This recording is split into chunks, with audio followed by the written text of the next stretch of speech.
বেরিয়ে যাও আমার বাড়ি থেকে। তোমার লজ্জা করে না? তোমাকে আমাদের বাড়িতে আমি কাজ দিলাম, থাকতে দিলাম, খেতে দিলাম, এবং কি মাসে মাসে তোমাকে মাইনেও দিচ্ছি, তারপরে তুমি রাস্তায় রাস্তায় গিয়ে ভিক্ষা করছো। আমার ভুল হয়ে গেছে দিদিমণি। মিথ্যে কথা বলবে না। আসলে কি জানো তো, তোমাদের মতো মেয়েদের না লোভের শেষ নেই। তুমি একবার আমার মান সম্মানের কথা ভাবলে না? না, লোকে দেখলে কি বলবে যে তুমি আমাদের বাড়িতে কাজ করো আবার রাস্তায় রাস্তায় গিয়ে ভিক্ষা করো। আমার ভুল হয়ে গেছে দিদিমণি, এবারের মতো আমাকে ক্ষমা করে দাও। আমি আর রাস্তায় রাস্তায় ভিক্ষে করব না। কাজটা আমার খুবই দরকার। কাজটা না থাকলে বাড়িতে আমি খুবই অসুবিধায় পড়ে যাব দিদিমণি। শোনো, তোমাদেরকে না আমি খুব ভালো করেছি। এখন আকতি মিনতি করে কাজে ঢোকার বাহানা খুঁজছো, তারপর কাজে ঢুকে গেলে সেই দুদিন পরে একই কাজ করবে। আমি তোমাকে আর কাজে রাখতে পারবো না, বেরিয়ে যাও এখান থেকে। দিদিমণি, আমাকে কাজ থেকে ছাড়িয়ে দেবেন না দিদিমণি, আমাকে কাজ থেকে ছাড়িয়ে দেবেন না, আমাকে ক্ষমা করে দাও। আমার ভুল হয়ে গেছে, আমি তো স্বীকার করছি আমার ভুল হয়ে গেছে। আমি আর একটাও কথা শুনতে চাই না, বেরিয়ে যাও আমার বাড়ি থেকে।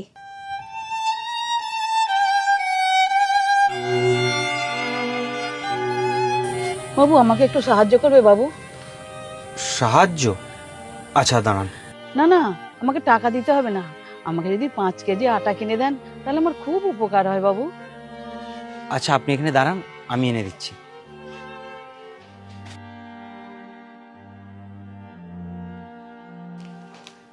ভগবান আপনার ভালো করুক বাবু, আপনাকে অনেক ধন্যবাদ। আচ্ছা ঠিক আছে, চলো।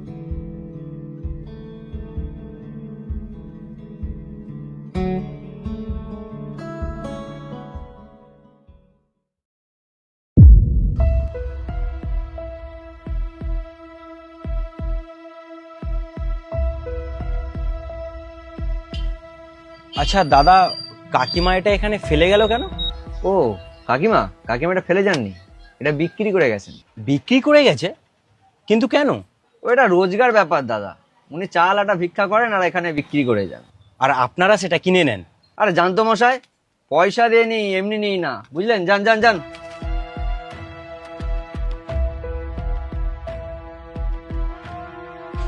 এই নিন, এটা খেয়ে নেবেন।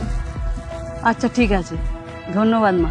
তুমি ভালো থাকবে মা, তুমি ভালো থাকবে। আসছি।